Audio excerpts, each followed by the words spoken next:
Hi friends, Bajaj Finserv இன்றைக்கி மட்டும் 8% ஏறி இருக்குது. 1700 போயிருக்கு. ஸ்டாக்கோட பி வந்து 31, ரிட்டர்ன் ஆன் ஈக்விட்டி 15% இருக்குது. இவங்க வந்து கன்சிஸ்டண்ட்டாக வந்து ரிட்டர்ன் கொடுக்குறவங்க, நல்ல கம்பெனி. ஒரு 2000 ரேஞ்சிலேருந்து 1500 பக்கம் இப்போ வந்துட்டு இப்போ பிரேக் அவுட் ஆகிருக்கு.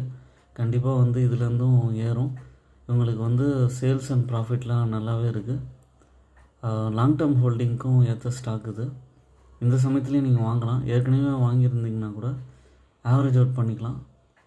இந்த ப்ரைஸில் வாங்கினீங்கன்னா ஃபஸ்ட்டு டார்கெட்டாக 1800, செகண்ட் டார்கெட்டாக 1900, தேர்ட் டார்கெட்டாக 2000 வரைக்கும் போக வாய்ப்பு இருக்குது. இது கொஞ்சம் சடனாக இப்போ பிரேக் அவுட் ஆகியிருந்தாலும் ஃபாஸ்ட்டாக ஏறாது, கொஞ்சம் கொஞ்சமாக தான் ஏறும். ஓன் அனாலிசிஸ் பண்ணிட்டு கன்சிடர் பண்ணுங்கள். என்னோடய சேனலை சப்ஸ்கிரைப் பண்ணுங்கள், லைக் பண்ணுங்கள். பஜாஜ் ஃபின்சேரை ஓன் அனாலிசிஸ் பண்ணிவிட்டு பர்ச்சேஸ் பண்ணுங்கள்.